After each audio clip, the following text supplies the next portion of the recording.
Dragii mei, bine ne-am regăsit la o nouă rețetă. Astăzi vom pregăti savarine cu frișcă și gem de căpșuni, o prăjitură delicioasă a copilăriei, care se pregătește foarte ușor. Rămâneți lângă mine pentru a vedea ingredientele necesare și modul de preparare.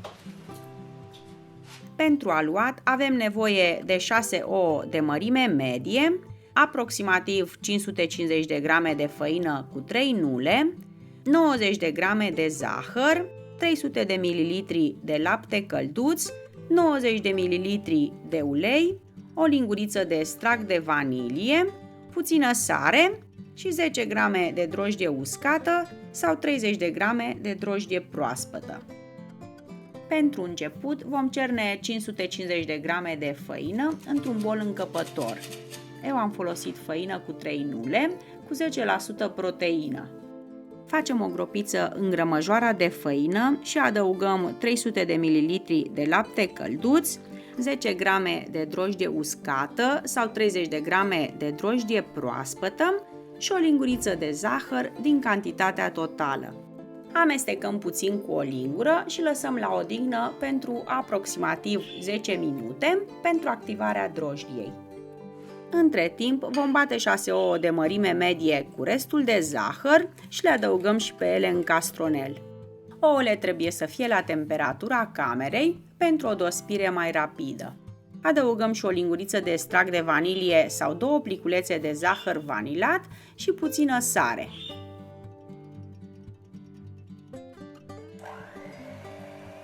Amestecăm cu ajutorul unui mixer până vom încorpora toate ingredientele, apoi vom adăuga uleiul puțin câte puțin și continuăm să mixăm.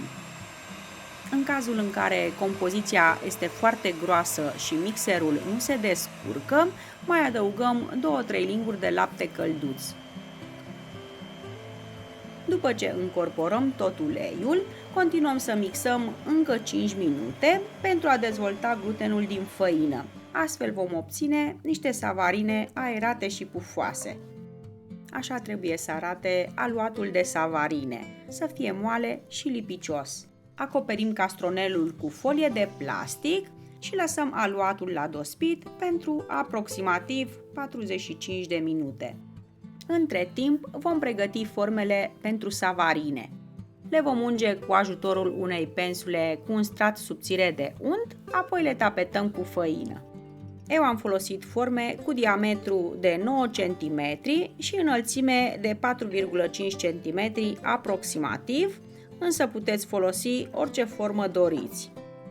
După ce tapetăm formele, le scuturăm bine pentru a elimina surplusul de făină. Așa arată aluatul după ce l-am ținut la dospit 45 de minute. Amestecăm puțin aluatul pentru a elimina din bulele formate la dospire și îl punem în formele pregătite. În funcție de formele pe care le avem, punem aluat astfel încât să treacă puțin de jumătatea formei. Ca să obținem savarine de aceeași mărime, le vom folosi de un cântar. Din această cantitate de aluat am obținut 12 savarine de 85 de grame fiecare. Acoperim cu folie de plastic și lăsăm savarinele la dospit pentru aproximativ 20 de minute. După dospire, dăm savarinele la cuptorul preîncălzit la 175 de grade pentru aproximativ 25 de minute sau până când trec testul scobitorii. Lăsăm savarinele pentru 10 minute în forme, apoi le răsturnăm pe un grătar și le lăsăm să se răcească complet. Între timp vom pregăti un sirop cu care vom însiropa savarinele. Pentru sirop avem nevoie de 1,5 litri de apă, 500 de grame de zahăr și 150 de ml de rom. Punem într-o crăticioară jumătate din cantitatea de zahăr, peste care vom adăuga aproximativ 50 de ml de apă din cantitatea totală. Dăm focul mare și așteptăm până când începe să își schimbe culoarea. Când am obținut o culoare arămie, turnăm cealaltă cantitate de apă și zahărul rămas și amestecăm până se dizolvă zahărul. După ce s-a dizolvat zahărul, oprim focul și adăugăm 150 de ml de rom.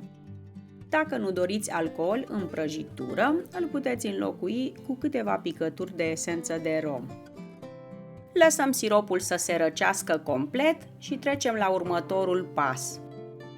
Acum vom lua fiecare savarină în parte și îi vom tăia un căpăcel de aproximativ 1 cm grosime, dar nu-l vom tăia până la capăt, îl vom lăsa să se mai țină puțin. Cam așa trebuie să arate după ce îi tăiem căpăcelul.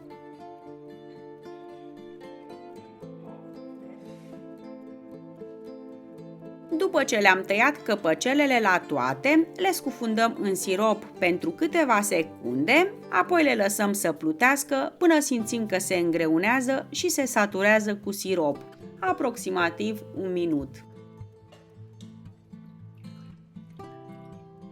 Batem savarinele pe o tăviță și trecem la pregătirea decorului. Pentru a decora savarinele avem nevoie de 1 litru de smântână pentru frișcă cu 36% grăsime, 100 de grame de zahăr pudră și 100 de grame de gem de căpșuni dat prin sită. Punem într-un bol încăpător smântâna foarte rece, abia scoasă de la frigider și o batem cu un mixer. Pentru a obține o frișcă bună, este foarte important ca smântâna să fie cât mai grasă și să fie foarte rece. Când am obținut primele valuri, adăugăm zahărul pudră și continuăm să mixăm până când devine fermă.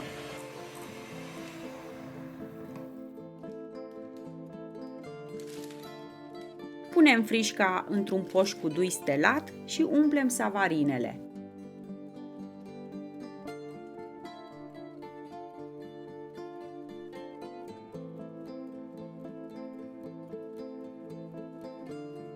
După ce umplem toate savarinele, le ungem căpăcelele cu puțin gem de căpșuni pe care l-am trecut prin sită și l-am încălzit puțin la microundă.